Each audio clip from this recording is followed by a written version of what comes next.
بسم اللہ الرحمن الرحیم۔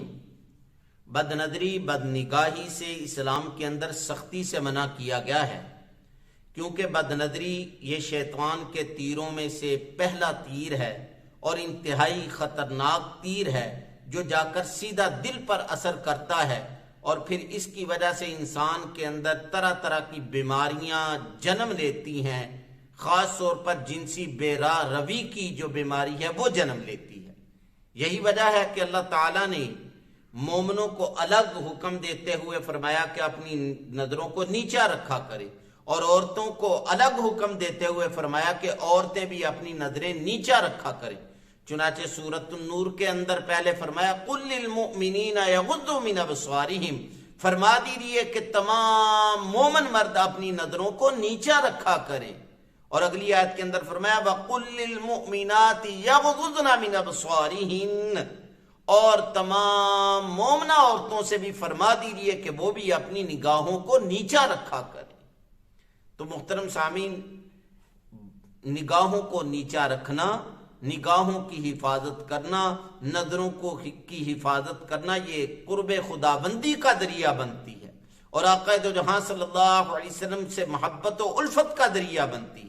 نگاہوں کو نیچا رکھنا یہ عبادت کے اندر دل لگنے کا ذریعہ بنتی ہے، محبت خداوندی کا ذریعہ بنتی ہے۔ اس لیے میں اور آپ جہاں بھی ہوں، جس جگہ پر بھی ہوں، کوشش کریں کہ اپنی نگاہوں کو نیچا رکھا کریں۔ نگاہوں کو نیچا نہ رکھنا، بد نظری کرنا، اس کی سخت سزائیں اللہ تعالیٰ بسا اوقات دنیا کے اندر ہی دے دیتے ہیں۔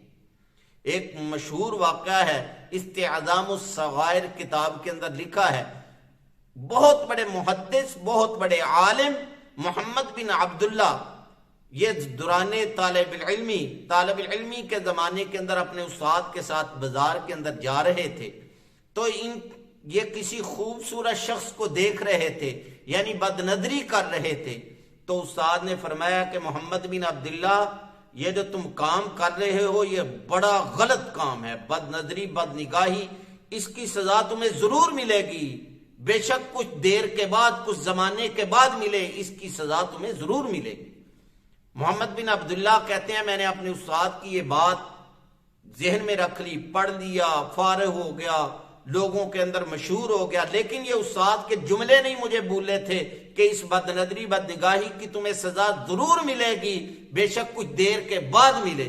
کرتے کرتے 20 سال گزر گئے، 20 سالوں کے بعد ایک رات کو یہی بات میں سوچتے ہوئے سو گیا، صبح میں اٹھا تو میرے دل سے قرآن مجید نکل چکا تھا۔ یہ کس کی سزا تھی؟ بد نظری بد نگاہی کی سزا تھی۔ اللہ تعالی ہم سب کو بچا کر رکھے، اور بد نظری سے بچنے کے، بد نگاہی سے بچنے کے، نظریں نیچے رکھنے کے بڑے فائدے ہیں۔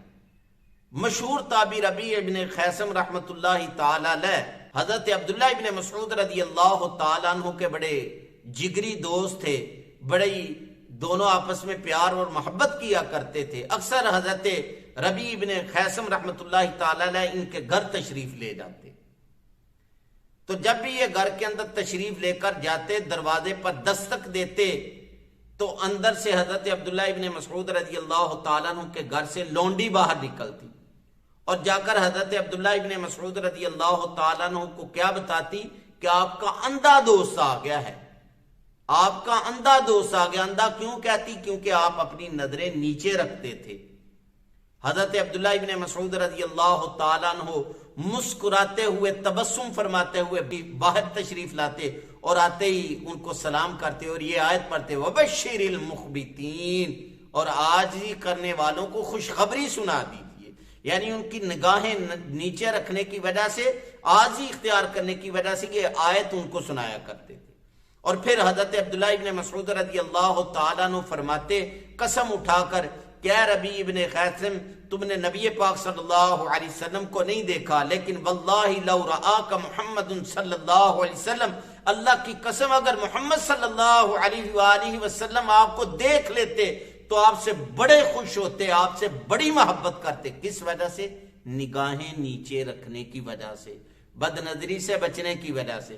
تو میں اور آپ چاہتے ہیں کہ اللہ تعالیٰ کی محبت ہمارے دلوں کے اندر آئے، آقا دو جہاں صلی اللہ علیہ وسلم کی محبت ہمارے دلوں کے اندر آئے، عبادت کے اندر ہمارا دل لگے اور اللہ تعالیٰ کی محبت کی ہم لذت محسوس کریں، تو پھر ضروری ہے اپنی نظروں کو پاک کریں، اپنی نگاہوں کو صاف کریں، نظروں کو نیچا رکھیں۔ اللہ تعالیٰ سے دعا ہے اللہ تعالیٰ مجھے اور آپ کو بد نگاہی سے، بد نظری سے بچنے کی توفیق عطا فرمائے۔